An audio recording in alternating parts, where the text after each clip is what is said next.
welcome back.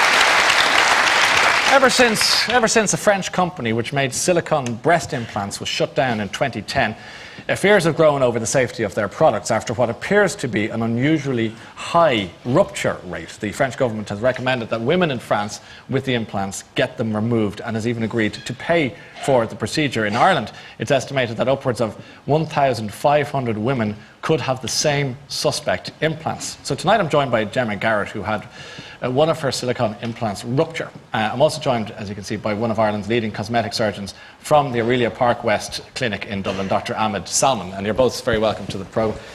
Gemma, can I ask you initially, why did you want implants? The original problem was I had one breast that was bigger than the other, and I know that that's very common for lots of women. And I was given the wrong advice. I could have had that corrected, but instead I was advised to get implants put in. Instead of a correction, which would have been a different procedure altogether. Of course, because as you can see, I have a good breast, so there was no need to put bigger implants in there. All right. The surgery itself that's involved, what was that like? Very painful. I don't actually know what happened while I was under it, but very painful when it came round. And initially, I was happy, but it wasn't until about 10 months ago I realised that there might be a problem. And initially, when you went home after all was done, were you happy with what you were dealing with? I was happy, but they were so much bigger than what I wanted, and of course because he was trying to even them out with breast implants rather than just doing a corrective surgery on them, so they were too big for my frame. Okay, so you were unhappy. We have the before and after shot. We have to show it to explain the story. There's you before, and here's you after, and as you'll see, it's a huge, if you excuse the expression, improvement, or I don't know what the word is. I'm never going to get the language right on this. No, definitely not. It's a huge difference, no question about it. But you weren't happy with that, obviously. No. No. And when did you realise then that there was something wrong, rather than just uncomfortable? They had become like a very strange shape, if you can even just see there, right at the top. No, I'm not joking. Especially in the left one. So okay, it's kind of off kilter. I went to my own GP. They told me to go back to the surgeon, but I didn't want to go back to the original surgeon. So I done a bit of research and found a surgeon on Harley Street.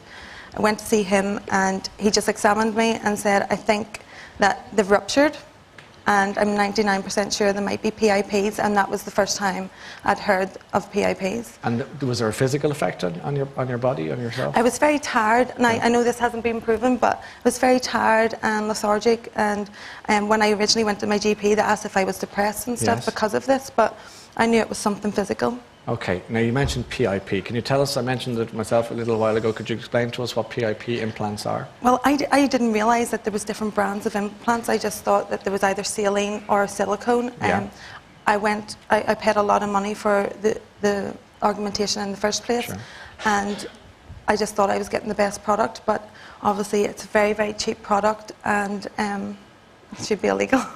It is illegal now, I think. You just were deeply unhappy with them, and then what did you do next? The surgeon said, Gemma, my advice would be get them taken out straight away. One of them, the left one's definitely ruptured.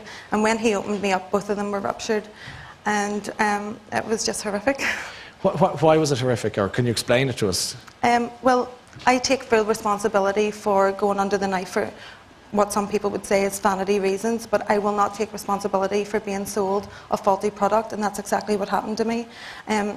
And luckily I was in the position to pay for the corrective surgery, and I know that a lot of women, including my friends, don't have the money to do that, but I think, please correct me if I'm wrong, that the law has just been passed tonight that it's going to be sorted out by the government. Well, certainly what I have here is news just in that the UK government has announced this evening that they will pay for NHS patients to have their implants removed, and they expect private clinics to offer the same deal. Our understanding is that the Irish situation is different. Right. That's what we're learning, certainly. What the operation, as you say, did what then after when you had them removed, the implants removed, the ruptured implants removed? What happened then? Well, he had to actually keep me under in the operation theatre longer because some of the silicone had actually moulded to my natural breast tissue. That's hence the rupture. It's seeped out into your tissue. So, and I still don't know the lasting effects that will have on my health, but it was a long operation. He had to physically like tweeze it out. Sorry if anyone's still eating at home. No, you've brought in the implants that were removed from you. I mean, the doctor, surgeon let you take them home. He wanted me to keep them for evidence. Sorry if anyone's eating. You had them up in the tray, yeah. So that's what the implant looks like, right? So yeah, this is the rupture here, and this was obviously just seeping out into my body. And the other one? Yeah, we can see that. You hold that up there if you would, yeah. And again, that looks even more damaged. Yeah. And it's kind of congealed. What now? How are you now? Do you still feel the effects of this? I'm just angry more than anything. I'm healing very well. And I'm very happy with the surgery. I didn't get any more implants put in.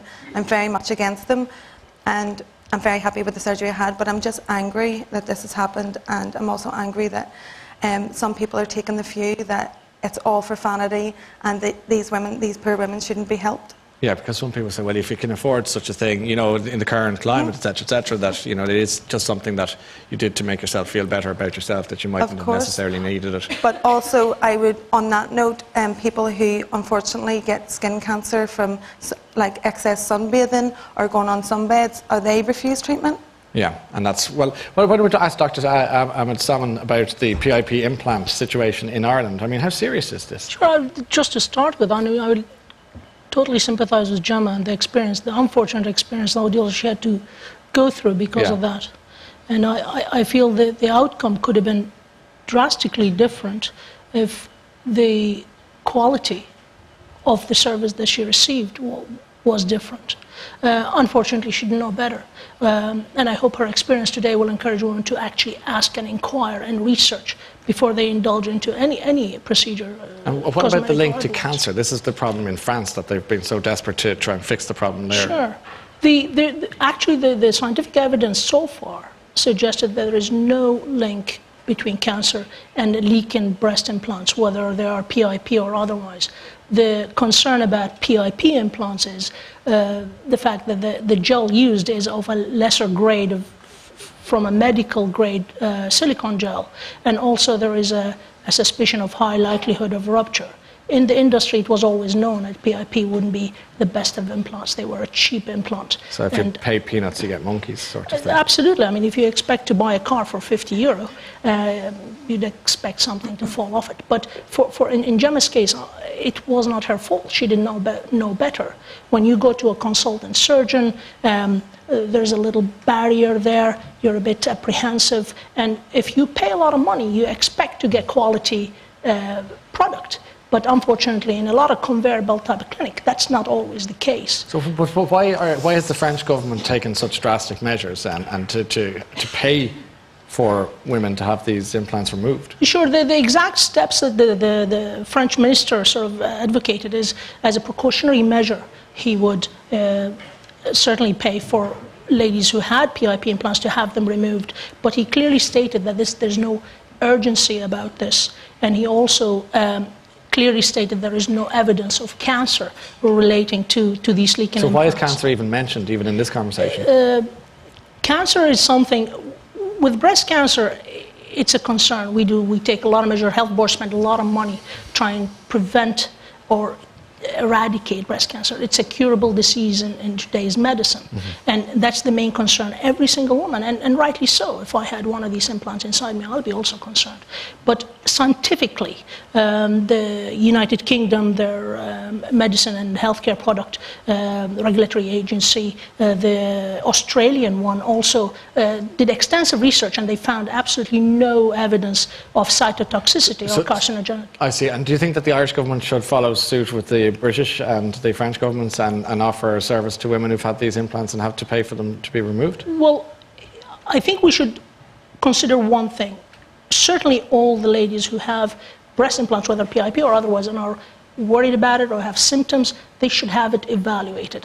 If there is a problem with that implant, it certainly should be rectified. And who should pay the bill? You see, we have to look at it from the well-being of women. Who should pay the bill? Governments don't want to pay the bill. Clinics who use cheap products don't want to pay the bill. So there's a dilemma here. But if we go, the French government will pay the bill, and the British government will pay the bill. So should the Irish? I mean, the problem, Gemma, I suppose, in some ways, is that I don't think there'd be a massive amount of sympathy for people who have indulged in this practice or service, if you like, and then say, okay, I'm worried about it, I want it removed, and I want the government to pay for it, especially for people who just wanted an augmentation or whatever.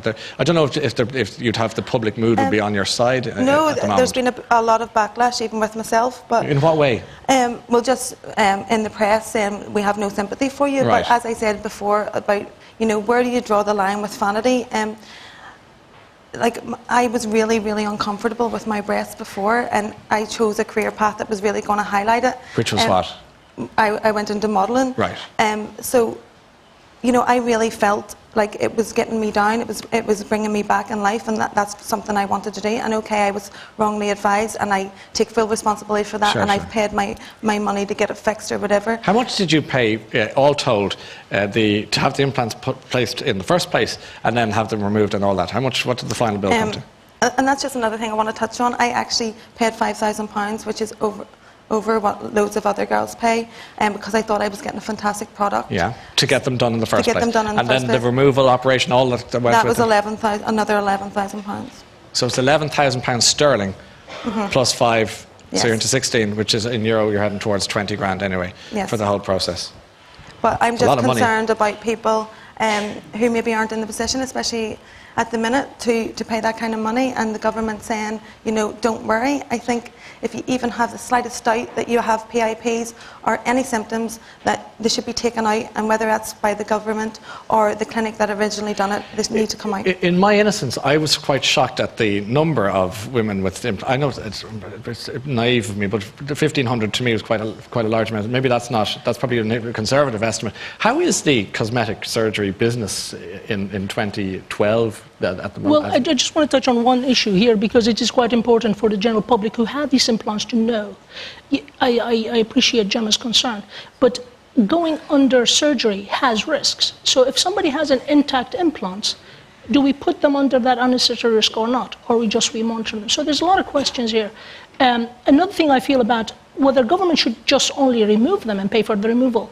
There's a lot of psychological and physiological, implications to ladies who have had breast implants when they're removed. So maybe we should consider not only removing them, but also giving the option for replacement. Because most people, 99.9% of women who get breast implants, they don't want to be a glamour model, they don't want to be, big, but they are. It's a self-esteem, it's a confidence thing. I mean, if a lady doesn't want to undress in front of her own husband because she's quite aware of the shape of her breast, or if she has asymmetry like Gemma, there's a reasonable indication there. And tell me, I do want to ask a question, is business booming? I mean, is it good? Is business good? Well, if you have done a good job in the past, yes, business is good. In the sense people will recommend you without having to advertise. Do you think Irish people are comfortable with this subject matter? No. Either? Well, let's look at it this way. Out of the audience, out of 100 ladies in the audience, there's at least 5 who have breast implants. Okay. Would anyone in the audience like to admit that they have this and raise their hand and just say, yeah, I have, and I don't mind saying it? Raise their hand. Anyone? 200 people, and all hands down. So either your figures are out of control, or they're the shyest bunch of people in Ireland. I'm only giving you this. Let's examine everybody. Yeah, this. Why don't you examine everybody, Gemma? Because I don't want a tribunal. But you think we're uncomfortable with it? You were shaking your head. Yes, I think it's still taboo. And even when I went to my own GP up in Belfast, they said, that was the kind of you have to go back to the surgeon. And I think if we just start talking about it more, and I want to get out the dangers of having implants, then, Would you recommend it to a woman sitting at home on the couch tonight who's considering this path? No. Even after this, you'd say no, don't bother. Be comfortable in your skin after all that?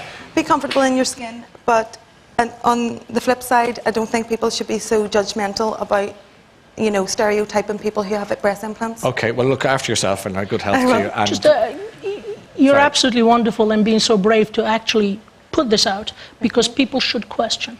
If you are going to consider something like that, you should research it and ask and putting yourself out. I compliment you for that. Okay, and thank you both for coming to talk so frankly about it. Gemma Garrett and Dr. Ahmed Salman. Thank you so much. Let's stay where we are for a moment. Thank you. Okay, next month.